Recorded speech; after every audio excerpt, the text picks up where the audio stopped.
Welcome to tweaks English. আজ আমরা joining of sentences with adjective clause বা relative clause দিয়ে শিখব। তো আমি স্টেপ বাই স্টেপ আলোচনা করব। প্রথমে আমি জয়নিংয়ে ডিরেক্ট যাওয়ার আগে প্রথমে ক্লজ নিয়ে দুটো কথা বলবো, তারপর ধীরে ধীরে এগোবো। ফার্স্ট দেখো, অ্যাডজেক্টিভ ক্লজ নামেই বোঝা যাচ্ছে অ্যাডজেক্টিভ ক্লজ অ্যাডজেক্টিভের মতো কাজ করবে। একটা বাক্যে বা সেন্টেন্সে অ্যাডজেক্টিভের মতোই ক্রিয়া করবে বা কাজ করবে এই অ্যাডজেক্টিভ ক্লজ। এবং এই অ্যাডজেক্টিভ ক্লজ বাক্যের মধ্যে একটা রিলেশন স্থাপন করবে, তাই একে রিলেটিভ ক্লজও বলা হয়। যাই হোক, আমরা একটু অ্যাডজেক্টিভ ক্লজের এক্স্যাক্ট ডেফিনেশন কি সেটা দেখে নিই। বলেছে যে অ্যাডজেক্টিভের মতোই পূর্ববর্তী নাউন বা প্রোনাউনকে কোয়ালিফাই করে। যেমন a beautiful flower, a beautiful girl. এখানে অ্যাডজেক্টিভ হচ্ছে বিউটিফুল, সে কোয়ালিফাই করছে কাকে? একটা নাউনকে। সে সবসময় যে কোনো নাউনকেই কোয়ালিফাই করবে তা নয়, কোনো প্রোনাউনকেও কোয়ালিফাই করতে পারে। তো এখানে রিলেটিভ ক্লজ কিন্তু একটা নাউন একই রকমভাবে একটা নাউন বা প্রোনাউনকে কোয়ালিফাই করে বা তার দোষ গুণ ইত্যাদি বোঝায়। আচ্ছা, নাউন বা প্রোনাউনকে কোয়ালিফাই করে সে তো বুঝলাম, কোয়ালিফাই করাটা কি এটা তো একটু ক্লিয়ার হওয়ার দরকার আছে। সেটাই আমি ক্লিয়ার করার চেষ্টা করছি।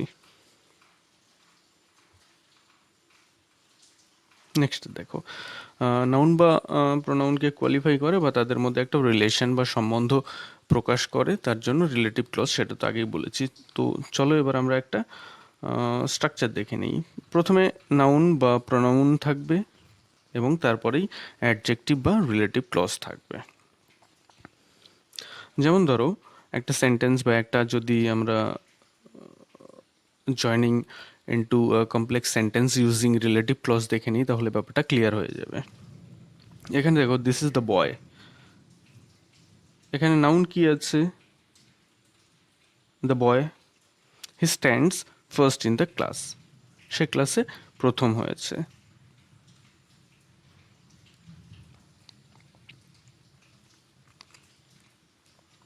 তো এটাকে যখন আমরা রিলেটিভ ক্লজে জয়নিং করব, তাহলে অ্যান্সারটা ঠিক এরকম হবে, this is the boy who stands first in the class. এখানে দেখো হু মানে যে, আর এখানে বয় হচ্ছে ব্যক্তিবাচক নাউন। এবং এখানে ফার্স্ট সেন্টেন্সে নাউনটি রয়েছে বয়, সেকেন্ড সেন্টেন্সে হি। এই হি আর বয় দুটো হচ্ছে সেম পার্সন, তাই আমরা বয়ের পরিবর্তে হু ইউজ করতে পারি। This is the boy who stands first in the class. এই সেন্টেন্সটা তো একটা কমপ্লেক্স সেন্টেন্স, ঠিক আছে, বুঝলাম। এখানে দুটো ক্লজও রয়েছে, একটা হচ্ছে main clause, this is the boy, বাকি অংশটা হচ্ছে সাব ক্লজ বা subordinate clause, who stands first in the class. আর এই সাবঅর্ডিনেট ক্লজটি শুরু হয়েছে একটা হু দিয়ে। এটা কি? এটা হচ্ছে একটা রিলেটিভ প্রোনাউন। শুধু যে হুই রিলেটিভ প্রোনাউন তা নয়, হুর মতো আরও কিছু রিলেটিভ প্রোনাউন রয়েছে, আমরা সেগুলো নিয়ে আস্তে আস্তে কথা বলবো। নেক্সট আর একটা এক্সাম্পল দেখো, they had a Maruti van, it was stolen yesterday. তাদের একটা মারুতি ভ্যান ছিল যেটা কিনা গতকাল চুরি হয়ে গেছে। তো এটা যখন আমরা জয়েনিং করব, এখানে কিন্তু আমরা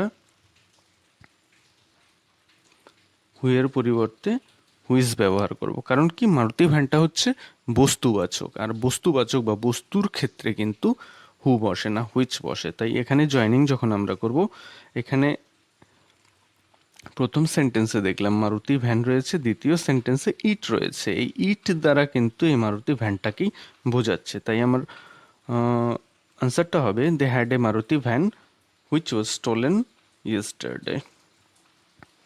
তাহলে হুইচ ওয়াজ স্টোলেন ইয়েস্টারডে, এই অংশটি খেয়াল করো। এই অংশটি কোন অংশকে কোয়ালিফাই করছে? এই হুইচ দিয়ে মারুতি ভ্যান, তাদের কাছে যে মারুতি ভ্যানটা ছিল সেটা স্টোলেন হয়ে গেছে বা চুরি হয়ে গেছে। সো একটা রিলেশন স্থাপন করছে ওই মারুতি ভ্যানের সাথে চুরি হওয়ার মধ্যে। কে রিলেশন স্থাপন করছে? একটা রিলেটিভ প্রোনাউন। সেটা কি? সেটা হচ্ছে হুইচ। হুইচ নামের এই রিলেটিভ প্রোনাউন, এবং হুইচ দিয়ে এই হুইচ নামক রিলেটিভ প্রোনাউন দিয়ে এই ক্লজটি শুরু হয়েছে, তাই এটাকে আমরা বলবো রিলেটিভ ক্লজ বা adjective clause. Next,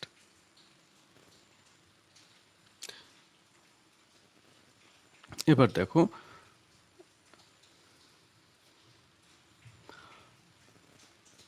this is the boy who stands first in the class.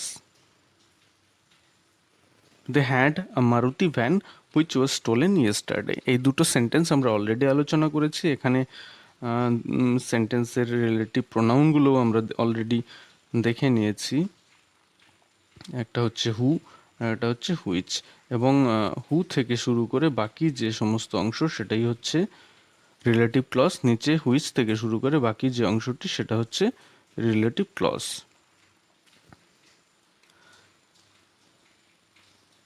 এবার দেখো, রিলেটিভ ক্লজ সাধারণত সচরাচর রিলেটিভ প্রোনাউন দিয়ে শুরু হয়। এখানে দুটো আমরা রিলেটিভ প্রোনাউন পেলাম, সেগুলো কি কি? একটা হচ্ছে হু আর একটা হচ্ছে হুইচ। কিন্তু শুধু হু আর হুইচই যে রিলেটিভ ক্লজ রয়েছে তা নয়, কিন্তু আরও অনেক রিলেটিভ ক্লজ রয়েছে। যেমন ধরো হুম, হুইচ, দ্যাট, হুজ প্রভৃতি ব্যবহার করেও কিন্তু রিলেটিভ ক্লজ করা যায়। এবং তোমাদেরকে অবশ্যই মনে রাখতে হবে, হুম, হুজ এগুলো ব্যক্তিবাচক ক্ষেত্রে ব্যবহৃত হয়, হুইচ, দ্যাট এগুলো বস্তুবাচক বা দ্যাট ইতর প্রাণী বোঝাতে, যেমন ধরো গরু, ছাগল, ভেড়া ইত্যাদি মানুষ ভিন্ন মনুষ্যেতর প্রাণী বোঝাতে তখন কিন্তু দ্যাট ইউজ হয়। দেখো আমি এখানে লিখে দিয়েছি প্রাণীবাচক হু, হুম, হুজ, আর অপ্রাণীবাচক হচ্ছে হুইচ, দ্যাট। এবার আমরা কিছু ভিন্ন মাত্রার এক্সাম্পল দেখব, উদাহরণ দেখব। Did you ticket number 100, 1000, which belonged to me? এখানে দেখো সেন্টেন্সের পরের অংশটি দেখো, which belong to me. which belong to me কি ডিনোট করছে? Ticket number 100, ticket number 100। তাহলে এখানে মেইন ক্লজ হচ্ছে the due ticket number 100, it belong to me। আর যেহেতু টিকেটটা হচ্ছে অপ্রাণীবাচক, তাই এখানে আমরা হুইচ ব্যবহার করেছি। ঠিক তেমনি পরের সেন্টেন্সে দেখো, I hired Joseph who could stair an engine. আমরা জোসেফ নামে এক ব্যক্তিকে হায়ার করলাম। এখানে বিভিন্ন টাইপের কিছু রিলেটিভ ক্লজ দেওয়া রয়েছে। আমরা জোসেফ নামের এক ব্যক্তিকে হায়ার করলাম, এখানে মেইন ক্লজ হচ্ছে আই হায়ার্ড, আমি জোসেফ নামে এক ব্যক্তিকে হায়ার করলাম, who could stair an engine, যে কিনা একটা ইঞ্জিনকে চালাতে পারে বা স্টিয়ারিং ধরতে পারে। এখানে জোসেফ হচ্ছে একজন ব্যক্তির নাম, জোসেফ হচ্ছে একজন ব্যক্তির নাম, আর তার জন্য আমরা ব্যক্তিবাচক প্রোনাউন হু ব্যবহার করব। ব্যবহার করে রিলেটিভ ক্লজের মাধ্যমে সেন্টেন্সটা সিনট্যাক্সচুয়ালি স্ট্রাকচার দেব। পরের সেন্টেন্স দেখো, it will be a bitter rain that will kill your plan. It will be a bitter rain that will kill your plan. এটা হবে একটা তিক্ত বৃষ্টি, মানে একটা খারাপ বৃষ্টি। That will kill your plan, এটা কিন্তু তোমার প্ল্যান বা প্ল্যান্ট বা বৃক্ষ যেটাকে তুমি রোপণ করেছো সেটাকে কিন্তু ধ্বংস করে দিবে। তাহলে এখানে দেখো এই সেন্টেন্সের রিলেটিভ ক্লজ হচ্ছে that will kill your plant. That denote করছে কি? A bitter rain.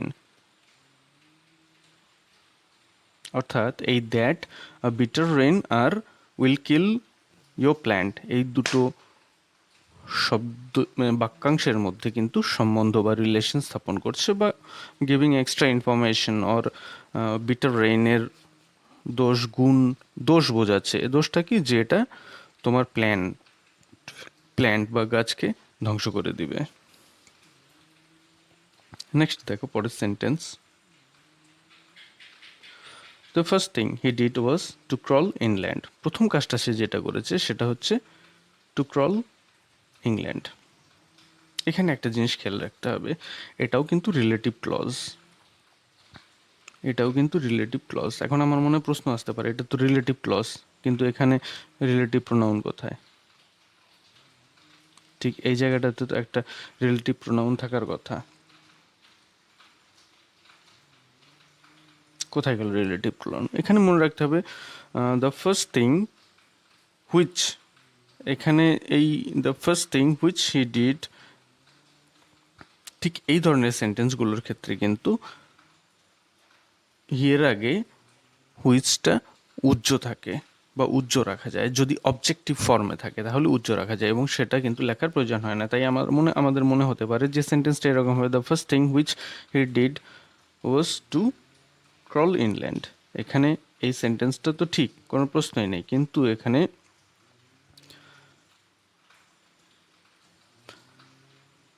এই হুইচ যেহেতু অবজেক্টকে ডিনোট করছে, তাই এখানে হুইচ যদি আমি তুলে দিই, আন্ডারস্টুড, এই উঠিয়ে দিই, উজ্জ রাখি, তাহলেও কিন্তু কোনো সমস্যা নেই।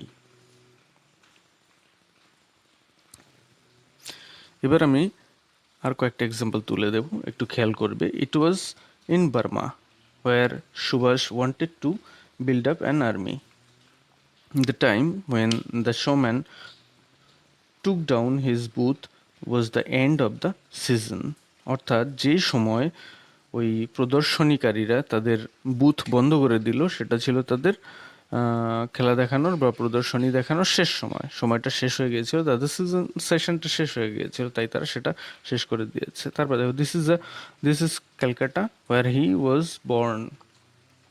তারপরে সেন্টেন্সটি দেখো, the manner how you learn my language was quick. তুমি যেভাবে যে পদ্ধতিতে আমাদের ভাষাটা শিখেছো বা আমার ভাষাটা শিখেছো, সেটা অত্যন্ত কুইক, মানে খুব তাড়াতাড়ি করে ফেলেছো, তাড়াতাড়ি শিখে ফেলেছো। This is the reason why I went up and down the town.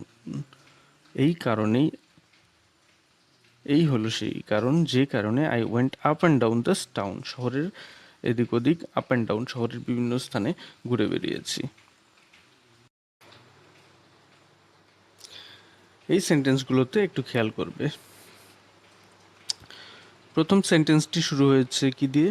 হোয়ার দিয়ে, তারপরটি হোয়েন দিয়ে, তারপরটি হোয়ার দিয়ে, মানে সেন্টেন্স না ঠিক, রিলেটিভ ক্লজ বা সাব ক্লজ বা ডিপেন্ডেন্ট ক্লজ, তারপরটি হাউ দিয়ে, তারপরটি হোয়ে দিয়ে। আচ্ছা, এগুলো কি রিলেটিভ প্রোনাউন? মনে হতেই পারে হ্যাঁ নিশ্চয়ই এগুলো হয়তো রিলেটিভ প্রোনাউন, যেহেতু এগুলোও তো রিলেশন স্থাপন করছে বা দোষগুণ অবস্থা বোঝাচ্ছে বা working as an adjective, adjective হিসেবেই তো কাজ করছে। কিন্তু না, এগুলো কিন্তু রিলেটিভ প্রোনাউন নয়। তাহলে এগুলো কি? এগুলো হচ্ছে relative adverb. Relative adverbs, where, when, how, why, এগুলো হচ্ছে রিলেটিভ অ্যাডভার্বস। তাহলে এখন প্রশ্ন, শুধু রিলেটিভ ক্লজগুলো কি রিলেটিভ প্রোনাউন দিয়ে শুরু হবে? না, এরকম কোনো কথা নেই। একটা রিলেটিভ প্রোনাউন, একটা রিলেটিভ ক্লজ, সেটা কিন্তু রিলেটিভ প্রোনাউন দিয়েও শুরু হতে পারে, আবার রিলেটিভ অ্যাডভার্ব যেমন হোয়ার, ওয়েন, হাউ, হোয়াই, এগুলো দিয়েও কিন্তু শুরু হতে পারে।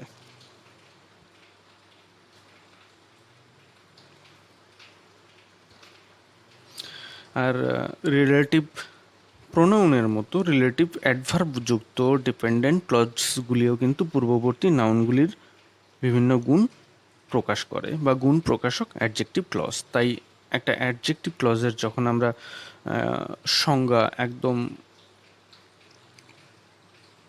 পুরোপুরি অর্থ নির্দেশক একটা সংজ্ঞা স্থাপন করব, তাহলে আমরা এই কথা বলতেই পারি যে কোনো ডিপেন্ডেন্ট ক্লজ, কোনো ডিপেন্ডেন্ট ক্লজের প্রথমে রিলেটিভ প্রোনাউন বা রিলেটিভ অ্যাডভার্ব, এখানে দেখেছো রিলেটিভ অ্যাডভার্ব রয়েছে,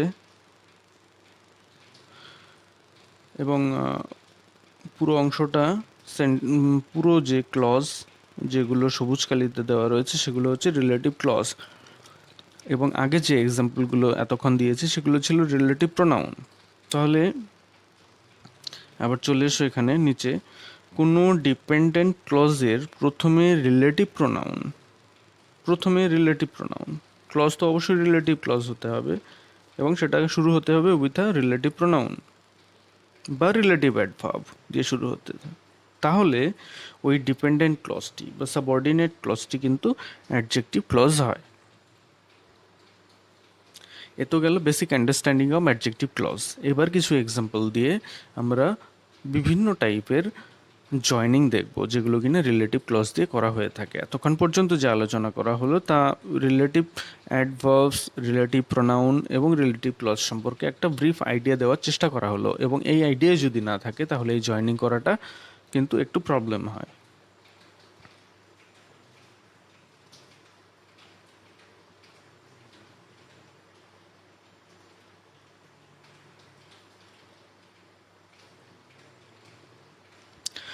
join the following pairs of sentences with relative clause. ঠিক এভাবে কিন্তু প্রশ্নগুলো থাকে, এবং প্রশ্নটা কিভাবে থাকে ফার্স্ট দেখো, the girl lived in London, she was the student. মেয়েটা লন্ডনে বাস করত, সে ছিল একজন স্টুডেন্ট। এখানে দেখো দ্য গার্ল, শি, এখানে শি আর দ্য গার্ল দুটো কিন্তু আলাদা এন্টিটি নয়, দুটো কিন্তু একই জিনিস বা একই ব্যক্তি। আবার লন্ডন, দেয়ার, লন্ডন এবং দেয়ারও কিন্তু দুটো আলাদা স্থান নয়, দুটো একই জায়গা। তাই আমি এই জয়নিংটাকে রিলেটিভ প্রোনাউন ব্যবহার করেও করতে পারি বা রিলেটিভ অ্যাডভার্ব ব্যবহার করেও করতে পারি। লন্ডনের ক্ষেত্রে যখন দেয়ার ইউজ করব, দেয়ারটা কি আমরা জানি adverb of time. Adverb of time যখন ইউজ করে আমরা রিলেটিভ ক্লজ যে জয়নিং করব, সেখানে কিন্তু ওয়্যার নিয়ে আসতে হবে। ওয়্যারটা কি রিলেটিভ অ্যাডভার্ব। আর যখন দ্য গার্ল, গার্ল আমরা জানি একটা মেয়ে অর্থাৎ ব্যক্তি, যখন ব্যক্তি বোঝাবে তখন সেটা কি হবে রিলেটিভ প্রোনাউন। তো চলো আমরা আনসারটা দেখে নিই। The girl who lived in London, she was a student. এখানে দেখো, ভালো করে খেয়াল করে দেখো, শিটা কিন্তু আমি ক্রস করে দিয়েছি, কেটে দিয়েছি, এখানে শি আর থাকবে না। আমরা প্রথম জয়েনিংটা করছি রিলেটিভ ক্লজ অবশ্যই ইউজ করে, কিন্তু with relative pronoun. The clause with relative pronoun. এখানে রিলেটিভ প্রোনাউনটা কি? হু। সবুজ কালিতে প্রথম কথাটি হচ্ছে হু। আর এখানে দ্য গার্ল অর্থাৎ মেয়েটি, মেয়েটিকে কোয়ালিফাই করছে হুর দ্বারা। The girl who lived in London, তারপর কমা দিব, আর কিন্তু শি থাকছে না।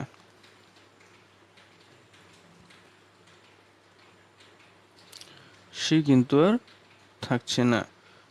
তারপরে ডিরেক্টলি আমরা ভার্বে চলে যাব, was a student there. The girl who lived in London was a student দেয়ার।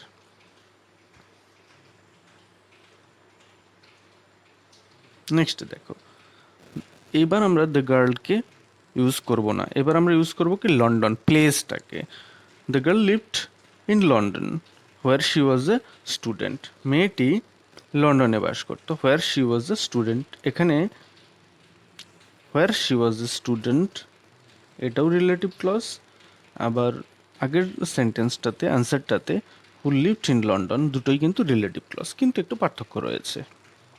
প্রথমটাতে আমরা হু ইউজ করার সাথে সাথে ইউজ করলাম কি relative clause with a relative pronoun, starting with a relative pronoun. কিন্তু এখানে রিলেটিভ ক্লজ তো অবশ্যই, কিন্তু সেটা স্টার্ট হচ্ছে কি দিয়ে, হোয়ার দিয়ে। মেয়েটি লন্ডনে থাকতো বা বাস করতো, হোয়ার শি ওয়াজ আ স্টুডেন্ট, সেখানে সে একজন ছাত্রী ছিল। এখানে ভালো করে খেয়াল করে দেখো, আমি দেয়ার কথাটা কেটে দিয়েছি, যেহেতু আমরা দেয়ারের পরিবর্তে এই দেয়ার আর হোয়ার সেম থিং। আগের সেন্টেন্সে কি ছিল, দ্য গার্ল আর শি সেম থিং, একই জিনিস ছিল দ্য গার্ল আর শি, তাই আমরা শিটাকে কেটে দিয়েছি। এখানে যেহেতু লন্ডন আর দেয়ার একই জায়গা, তাই লন্ডনের পরে যেহেতু হোয়ার দিয়েছি, তাই এই দেয়ার আর থাকছে না, দেয়ারটাকে কিন্তু আমাদের তুলে দিতে হবে। তাই এখানে সঠিক অ্যান্সারটি হবে the girl lived in London where she was a student.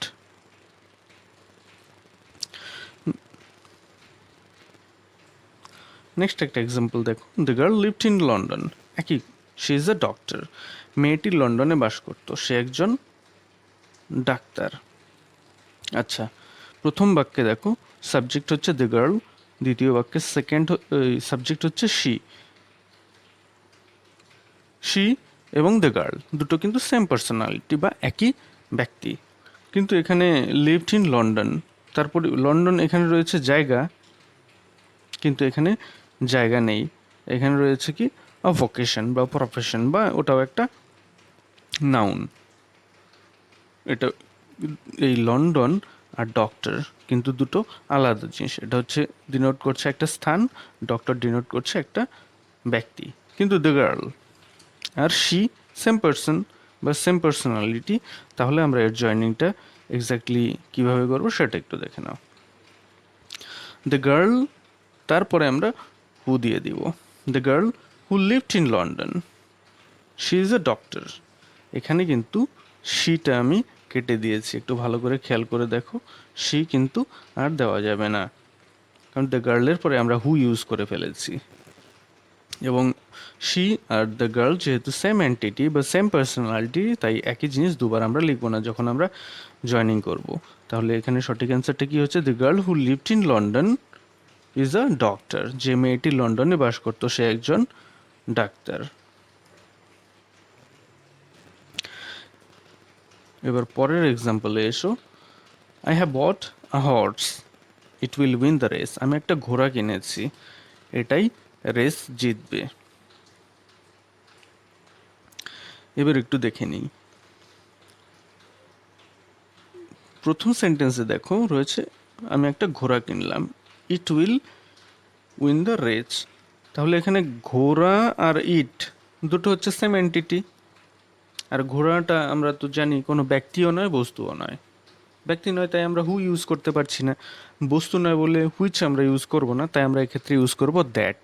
মনুষ্যেতর প্রাণীর ক্ষেত্রে আমরা দ্যাট ব্যবহার করবো, আমরা আগে বলে দিয়েছি।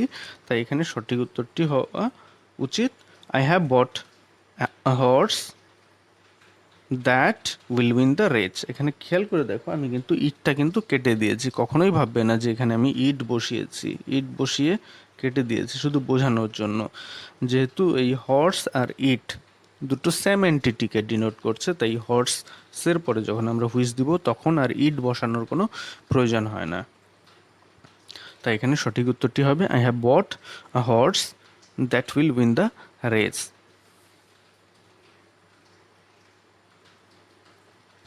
নেক্সট আর একটা এক্সাম্পল দেখো, PC Sarkar was an eminent magician. আমরা পিসি সরকারের কথা জানি, তিনি ছিলেন একজন বিখ্যাত জাদুকর এবং তার পূর্বপুরুষ উত্তরপুরুষরা এখন রয়েছেন। I like his tricks very much. এটা আশা করি তোমরা অলরেডি ধরেই নিয়েছো আমি কি করতে চাইছি। এখানে দেখো ফার্স্ট সেন্টেন্সের সাবজেক্ট হচ্ছে পিসি সরকার, এবং ওই সেন্টেন্সেই রয়েছে অ্যান এমিনেন্ট ম্যাজিশিয়ান। এই পিসি সরকার আর অ্যান এমিনেন্ট ম্যাজিশিয়ান আর দ্য ইকুয়াল পার্সোনালিটিস, একই ব্যক্তি। তারপরে কি রয়েছে, আই লাইক হিজ ট্রিক্স।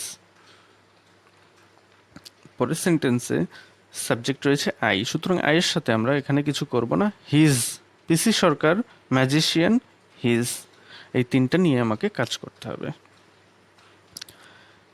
যদি পরের সেন্টেন্সে হি থাকতো তাহলে আমরা হু ইউজ করতাম, যদি হিম থাকতো তাহলে আমরা হুম ইউজ করতাম, কিন্তু এখানে যেহেতু হিজ রয়েছে আমরা ইউজ করবো এখানে কি হুজ। তাহলে এখানে সঠিক উত্তরটি হবে undoubtedly PC Sarkar was an eminent magician whose tricks I like very much. ম্যাজিশিয়ানের পরে হুজ বসাবো, এটা বুঝবে কি করে যে আমি এই সেন্টেন্সে হুজ বসাবো? পসেশন বা পসেসিভনেস বোঝালেই সাধারণত হুজ হয়। আর সবচেয়ে সোজা বুদ্ধি হচ্ছে যদি সেন্টেন্সে হিজ থাকে, পরের বাক্যে যদি হিজ থাকে তো আমরা হুজ দিয়ে জয়নিং করে নেবে এবং ওই হিজটাকে তুলে দেবে। PC Sarkar was an eminent magician whose tricks I like very much. Next দেখো, প্রায় একই ধরনের সেন্টেন্স আমি দিয়েছি, কিন্তু একটু আলাদা ধরনের জয়নিং হবে এটা। পিসি সরকার was an eminent magician. First sentence not different. I met him personality, যার সাথে আমি ব্যক্তিগতভাবে সাক্ষাৎ করেছি। দেখো এখনই আমি এই কথাটা বললাম, এখানে রয়েছে হিম, তাই এখানে জয়নিংটা আমরা করব যে রিলেটিভ ক্লজ দিয়ে, সেটা কিন্তু হুম দিয়ে স্টার্ট হওয়াটা বাঞ্ছনীয়। তাই দেখি এখানে সঠিক উত্তরটি কি হয়। এখানে সঠিক উত্তরটি হচ্ছে পিসি Sarkar was an eminent magician. যেহেতু এখানে হিম রয়েছে তাই এখানে শুরু হয়েছে হুম দিয়ে। হুম আই মেট হিম আর হচ্ছে না, তোমরা খেয়াল করে দেখো এখানেও আমি হিমটাকে কেটে দিয়েছি, হিমটা কেটে যাবে। তো এখানে সঠিক উত্তরটি হবে PC Sarkar was an eminent magician whom I met personality, যার সাথে আমি ব্যক্তিগতভাবে দেখা করেছি। নেক্সট দেখো, the mansion is under repair. Mansion মানে বৃহৎ অট্টালিকা, এখানে বলা হয়েছে এই বড় অট্টালিকা বা বাড়িটি রিপেয়ার হচ্ছে, সংস্কার সাধন করা হচ্ছে। ইট বিলংস টু মিস্টার হাজারিকা, এর মালিককে বা এটা কার, এটা হচ্ছে মিস্টার হাজারিকার। এখানে তো বলার অপেক্ষা রাখে না যে এখানে ম্যানশন মানে একটা বড় বাড়ির কথা বলা হয়েছে, আর সেটা হচ্ছে অপ্রাণীবাচক বা বস্তুবাচক, আর এখানে ইট রয়েছে, সুতরাং বোঝাই যাচ্ছে এটা হুইচ দেওয়া হবে। কিন্তু এখানে তবু একটা কথা বলি, আমি অ্যান্সারটা ধরো এরকম লিখে ফেললাম, the mansion is under repair which belongs to mister Hazarika. হ্যাঁ ঠিকই তো, এটা ব্যক্তি বস্তুবাচক, আমি তো হুইজই ব্যবহার করেছি, এবং which belongs to mister Hazarika মনে হতে পারে ঠিক, কিন্তু না, এখানে আমাদেরকে খেয়াল করতে হবে যেহেতু হুইচটা কোনো বস্তুকে ডিনোট করবে, তাই হুইচটা অবশ্যই এই ম্যানশনের পরে হওয়াটাই বাঞ্ছনীয়। তাই হুইচ বসবে ম্যানশনের ঠিক পরেই, কারণ এই which belongs to mister heart castle এটা কোয়ালিফাই করবে কাকে, বা কাকে বোঝাবে বা কাকে ডিনোট করবে, দ্য ম্যানশনকে। তাই এখানে সঠিক উত্তরটি হবে the mansion which is under repair belongs to mister Hazarika. এখানে তোমরা একটু খেয়াল করে দেখো, আবার এই ইটটাকে আমি কেটে দিয়েছি, তাহলে এখানে কিন্তু হুইচ দ্য ম্যানশনের পরেই আমি বসাবো, রিপেয়ারের পরে কিন্তু হুইচ বসাবো না। দ্বিতীয় সেন্টেন্সটি কিন্তু পুরোপুরি মানে জয়নিংয়ের যে পদ্ধতি অবলম্বন করেছি সেটা ঠিক নয়। তাই সঠিক উত্তরটি হচ্ছে the mansion which is under repair belongs to mister Hazarika. It তো হবেই না, কারণ আমি অলরেডি কেটেই দিয়েছি ওটাকে। নেক্সট দেখো, the fisherman were catching fish in the river. Fisherman মানে মৎস্যজীবী বা মৎস্য শিকারী, তারা কি করছে, নদীতে মাছ শিকার করছে। They all were in bare body, তারা সকলেই ছিল উন্মুক্ত গায়ে বা খালি গায়ে। এখানে একটু খেয়াল করো, ফার্স্ট সেন্টেন্সের সাবজেক্ট কি রয়েছে, ফিশারম্যান, তারা কি করছিল, মাছ ক্যাচ করছিল। তোমাদের একটা জিনিস খেয়াল করতে হবে, first sentence second sentence, first sentence second sentence, first sentence second sentence, তোমরা দেখবে যে জিনিসটা সেটা ব্যক্তিবাচক না বস্তুবাচক, ঠিক দু পার্টেই রয়েছে। যদি ব্যক্তিবাচক দুই পার্টে থাকে তাহলে সেটা অবশ্যই হু দিয়ে ইউজ করবে, যদি হিজ থাকে হুজ, হিম থাকলে হুম, আর যদি স্থান থাকে তাহলে ফায়ার, কিন্তু দুপাশেই থাকবে। যদি বস্তুবাচক থাকে হুইচ, সেটা তো বলেই নিলাম, যদি সময় বোঝায় হোয়েন, আর যদি কোনো প্লেস বা স্থান বোঝায় তাহলে ফায়ার। এই হলো একদম ইজিয়েস্ট পদ্ধতি রিলেটিভ ক্লজের মাধ্যমে জয়েন করার। তো এখানে দেখো, the fisherman were catching fish in the river, they all were in bare body. Second sentence দেখো, এই দে আর এই ফিশারম্যান এরা হচ্ছে কি সেম এন্টিটি বা সেম ব্যক্তিত্ব। তাই এখানে জয়নিংটা এক্স্যাক্টলি যেমনটা হবে সেটা হচ্ছে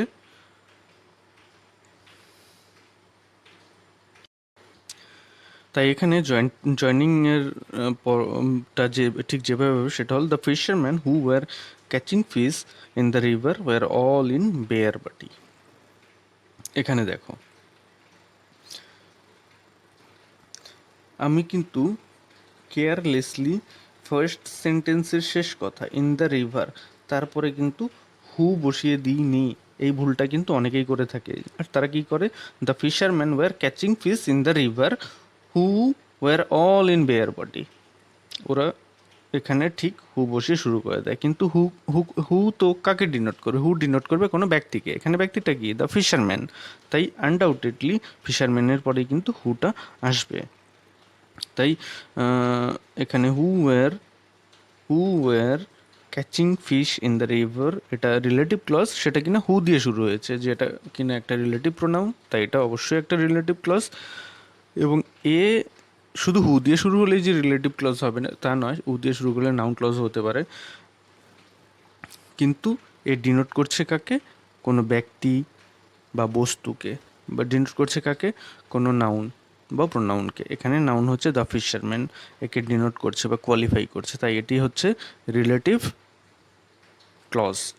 তো তোমরা দেখলে রিলেটিভ ক্লজের বিভিন্ন স্টেপসগুলো, বিভিন্ন পদ্ধতিগুলো, বিভিন্ন টাইপের জয়নিং করেও দেখালাম। এর চেয়ে বেশি তো দেখানো সম্ভব না। তো তোমরা যদি এর চেয়ে আরও বেশি জয়নিংয়ের সাথে যুক্ত হতে চাও, তাহলে আমি একটা অ্যান্ড্রয়েড অ্যাপ চালু করেছি। সেখানে গিয়ে তোমরা ইন্টারঅ্যাক্টিভ মেথডে বিভিন্ন কোশ্চেনের আনসার ফলো করতে পারো, আনসার দিতে পারো। সেখানে